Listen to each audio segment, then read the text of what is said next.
Bien, muy buenas a todos.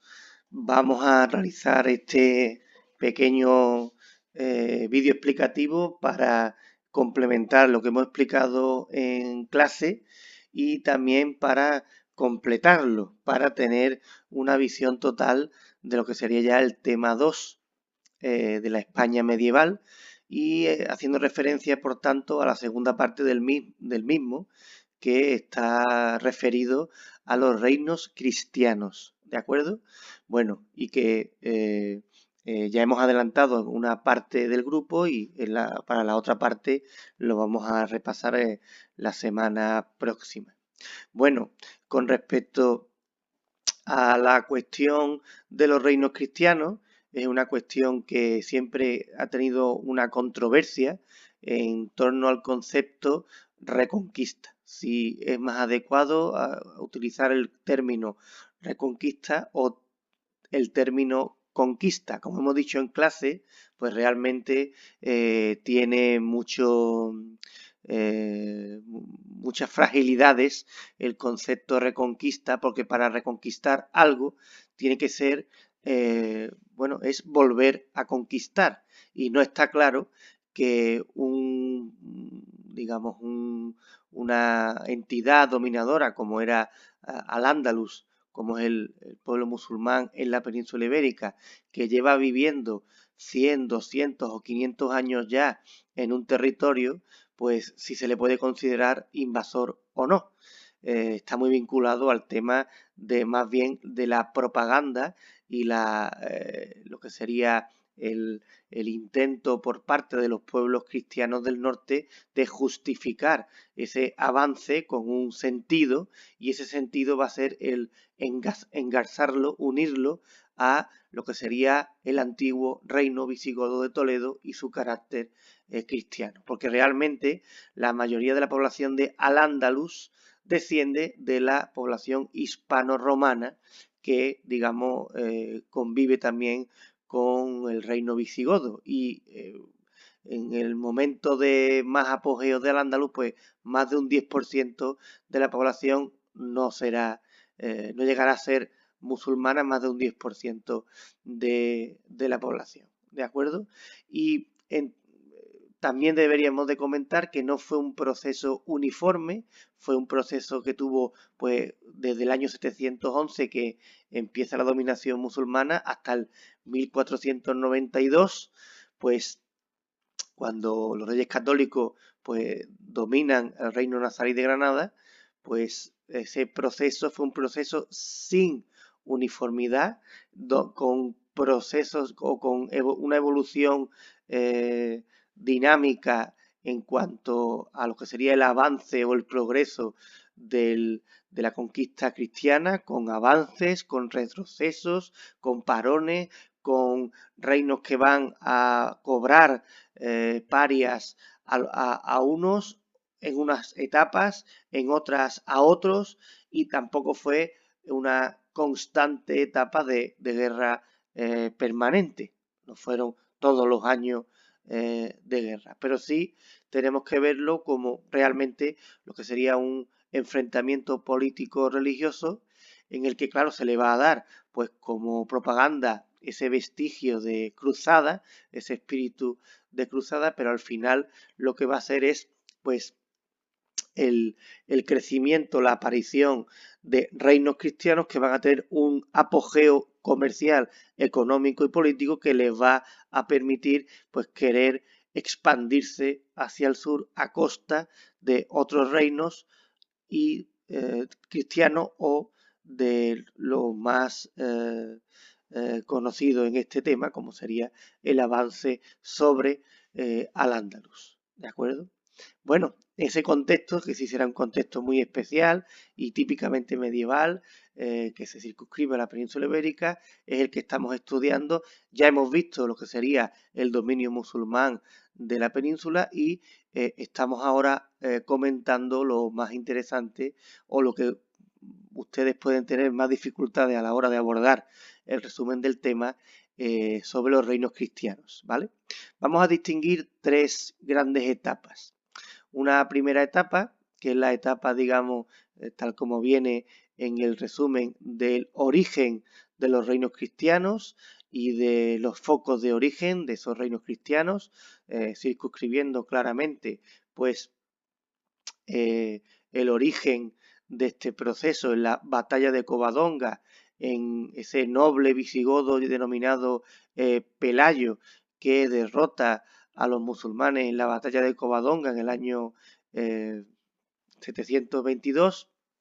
y a partir de ahí, pues lo que sería el comienzo de ese relato victorioso que realmente desde el año 722 hasta el año 1492, como ustedes comprenderán, pues no fue un proceso ni corto, ni fácil, ni en una evolución lineal, ¿de acuerdo? Bueno, hay varios reyes que destacan en esta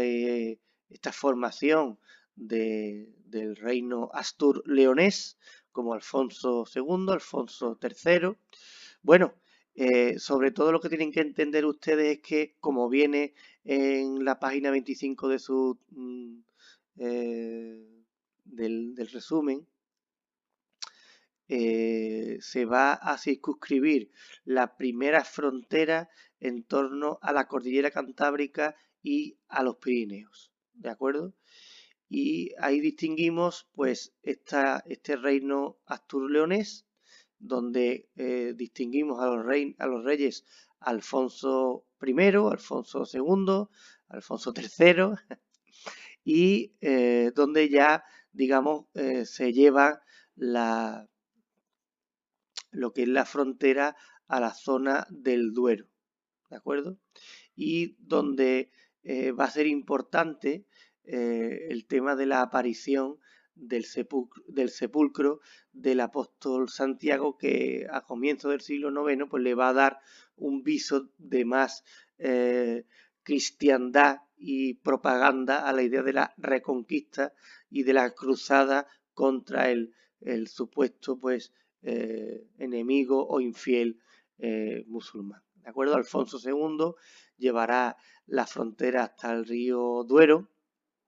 y bueno, ya llegará también un momento en el que vamos a ver cómo ese reino astur-leonés pues va a evolucionar en realidades como el reino de León, el condado de Castilla, que digamos que se consolidarán estos territorios con ya la acción de Alfonso III. Aquí podemos ver también la evolución de lo que sería el condado de Castilla, que va a tener etapas de dependencia sobre el reino astur-leonés, otras etapas de independencia, pero bueno, no tenemos que entrar en tantos detalles, evidentemente, en un tema como este, pero eso es una realidad del reino astur-leonés, y después nos vamos a ir a las realidades, digamos, pirenaicas. Sí es cierto que Fernán González, pues como el primer conde independiente de este condado de Castilla, y lo que me estaba refiriendo, ahí pueden ver ustedes el condado de Castilla como una realidad independiente, pero a mí lo que me interesa ahora es que hay otros reinos, como el reino de Pamplona, eh, también reino de Navarra, según la época, ¿vale? Y también la evolución de Aragón, el reino de Aragón, y lo que sería la evolución de la antigua marca hispánica, ¿vale? Que dará lugar a una serie de condados donde se impondrá el condado de Barcelona, con las figuras históricas de Wilfredo el Belloso, Borrell II. Bueno, sí es cierto que lo que tenemos que entender es que esto es una realidad diferente, una realidad diferenciada, separada. No hay una unicidad, no hay un único reino cristiano. Lo que tenemos que entender son los reinos cristianos, cada uno con una evolución diferente, sobre todo a partir de la evolución de dinastías familiares fundamentadas en el dominio del terreno, gracias a lo que sería tener un ejército propio, ¿vale? Bueno, pues ahí podéis ver los personajes que os he dicho también, de Wilfredo el Belloso, de Borrell II. Bueno, no me voy a poner aquí a, a- a hablar de personajes y de etapas que tienen ustedes en el resumen. Si no tienen algo, pues para eso tenemos la presencialidad. Bueno, pero realmente, después de estos, digamos, primeros escarceos, primera evolución en la Alta Edad Media de esos tres núcleos, el reino astur-leonés, el reino de Navarra, el reino de Aragón, los condados catalanes, ¿vale? Lo que serían los núcleos pirenaicos. Bueno, llegamos al siglo XI, en la etapa donde en el año, a partir del año 1035 aparecen las taifas, que lo hemos estudiado cuando hemos analizado al-Ándalus, y este reino de las taifas coincide con una época de debilidad de Al-Ándalus y con una época de crecimiento y evolución de, de los reinos cristianos, que van a tener una gran expansión. Su gran expansión se inicia en el siglo XI, ¿vale? Con figuras como pues, Sancho III el Mayor, como Fernando I, o Alfonso VI o Alfonso el Batallador, Alfonso VI de Castilla y León o Alfonso el Batallador, ¿vale? Y aquí, bueno, esta realidad vamos a ir viendo esta evolución. En lo que sería ese siglo XI, sí podemos empezar a hablar ya del verdadero comienzo de la Reconquista por la profunda crisis política y económica que va a vivir el califato, y estos son algunos de los personajes que podemos destacar, como Sancho III, que he comentado, como Fernando I, rey de Castilla y León, que avanzará hasta Ávila y Coimbra, o Alfonso VI de Castilla y León, que bueno, tiene como punto de dominio, eh, digamos, destacado en la historia, pues la conquista de ese símbolo que fue Toledo en el año 1085, que se engarza con la capitalidad que tenía Toledo bajo el reino visigodo, ¿vale? Y esta es la etapa o la época de la Reconquista en la cual pues vive la figura legendaria del el Cid, Rodrigo Díaz de Vivar. Bueno, también serán importantes, por ejemplo, pues la aparición por primera vez de la proclamación del Reino de Portugal, ¿vale? A partir de una de las hijas de Alfonso VI, el nieto de Alfonso VI, Alfonso Enríquez, que será el que proclame por primera vez el Reino de Portugal. Y lo que es importante que entiendan ustedes es que no va a haber un único reino cristiano ni una única entidad. Son múltiples entidades que tendrán su evolución diferente y sus dinastías diferentes. Por eso vamos a hablar de Castilla, de León, de Navarra, de Aragón, los condados catalanes. Entonces, en el reino de Aragón hay una evolución y hay otra dinastía de los Alfonsos. Alfonso I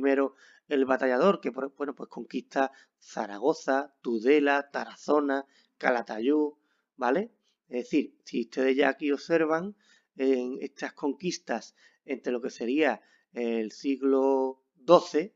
pues ya vamos observando cómo va creciendo el, el mapa a favor de los reinos cristianos. Y pueden ver, por ejemplo, pues en esta línea está aquí, ¿vale? Que es la marcada por el río Tajo. Bueno, pues esa es la frontera sobre mediados del siglo XII, y lo que está por debajo, en un color más claro, es como hacia dónde evolucionan los diferentes reinos cristianos hasta dejar a partir de 1270 aproximadamente lo que sería el reino de Granada, que se circunscribe a las actuales provincias de Almería, Granada y Málaga en la comunidad autónoma de Andalucía, ¿de acuerdo? Y bueno, pues tiene como un punto álgido y fundamental para dar el salto a la que sería la comarca del Guadalquivir, lo que es la depresión del Guadalquivir, pues la muy famosa batalla de las Navas de Tolosa en 1212, que abre, pues digamos, el paso hacia el sur de la península ibérica para los reinos cristianos. Bueno, ya hemos hablado de esto y sí es cierto, como dijimos en el dominio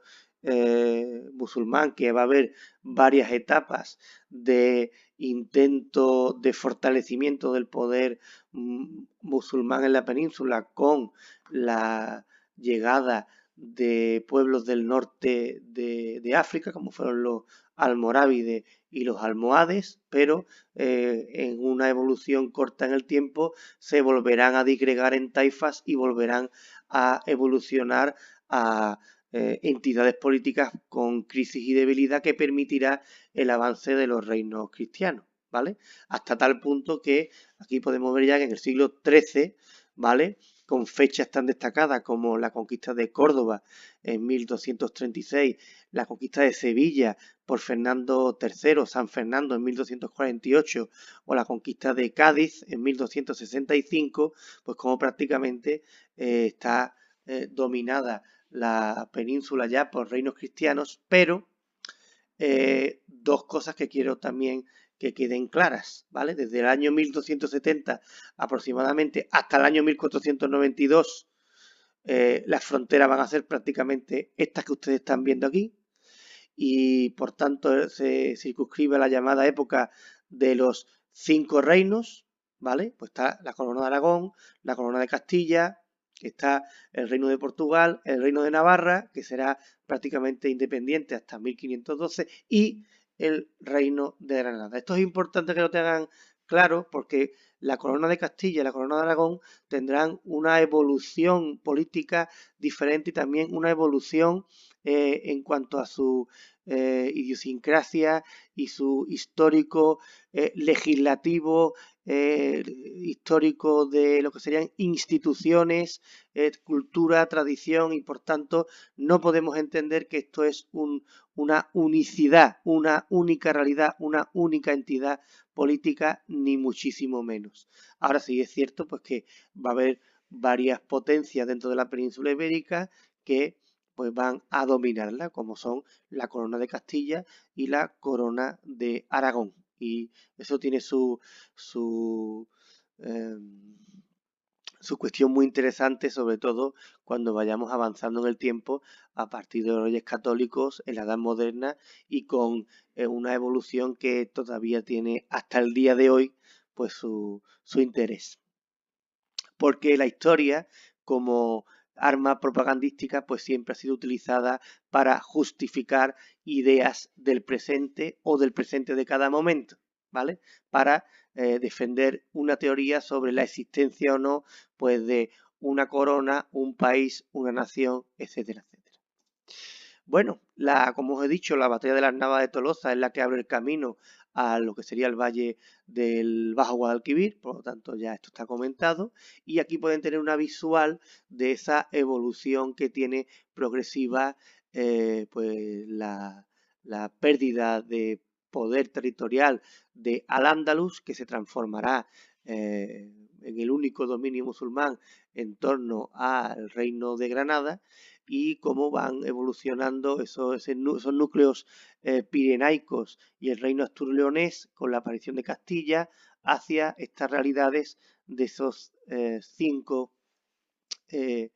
reinos de la España o la península de los cinco reinos, y cómo también pueden observar también cómo ya la corona de Aragón pues tendrá su expansión a final de la Edad Media, en la Baja Edad Media, hacia el Mediterráneo. Bien,